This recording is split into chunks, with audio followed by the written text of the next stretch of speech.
Alright mga amigos, sa naging bakbakan ng dalawang mga dating kampiyon na sina Errol The Truth Spence at Tim Tszyu sa Australia. Tinalo po ng Australianong si Tszyu si Spence sa pamamagitan po ng 12-round unanimous decision sa score na 117-111, 117-111 at 118-110. Ang laban ay isang malinis at kumbinsidong panalo para kay Tim Tszyu. Bagamat nandun pa ang sipag bumato ng suntok ni Spence, subalit kapansin-pansin po na ang kanya mga balanse ay talagang wala na. Parang bumagal at mas lalong rumupok ang kanya mga paa. Yung kanyang physical strength at dating sigla parang tumamlay na po. Malinaw na senyales ng isang pagkalaos ng isang boksingero. At matapos nga po ang laban dahil sa hindi magandang performance, inanunsyo na ng The Big Fish ang kanyang pagre-retiro. Anya, it was a great fight. Congratulations to Tim and Jeff Fenech. It was a good showing by Tim. I answered a lot of questions about myself and now it's time to go home with my family and start a new life.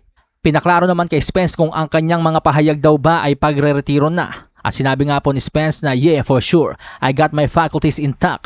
My money is good and working for itself, so everything's good, man. I've got a beautiful family and I thank God that I'm able to leave this sport with my faculties intact and my family by my side. Everything's going to go well.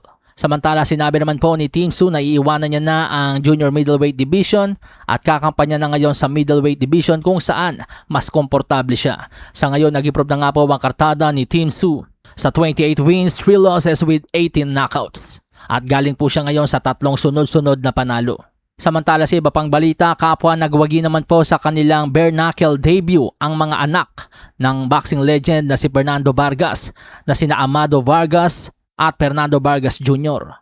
Sa naging laban po ni Amado, medyo loko-loko ang kanya nakalaban. Dito po sa eksenang ito, makikita nyo na matapos mapatid si Amado Vargas, pasimpleng tinadyakan pa siya ng kanyang kalaban palabas. Pero imbis na mapikon, sinayaw-sayawan na nga lamang po ni Amado ang kanyang kalaban at maya-maya pa nga po'y kanya na itong pinabagsak. Mahusay ang naging discarding atake ni Amado kung saan binanatan muna niya ang kanyang kalaban sa bodega bago umakyat sa panga. Sa naging laban naman po ni Vargas Jr., kanyang tinapos sa loob lamang ng 2 round si Gary Allen. Pagmasdan ng right straight jab na ito, makikitang dito nasaktan si Allen. At pagkatapos nga po nito ay sunod-sunod na ang atake ni Vargas Jr. kung saan makikita nga po ang hirap na makasabay at makagante si Gary Allen. Kaya naman maya-maya pa nga po inawat na ito ng referee. Malasahin ang baraha, patunayan mo sa akin ha, sino man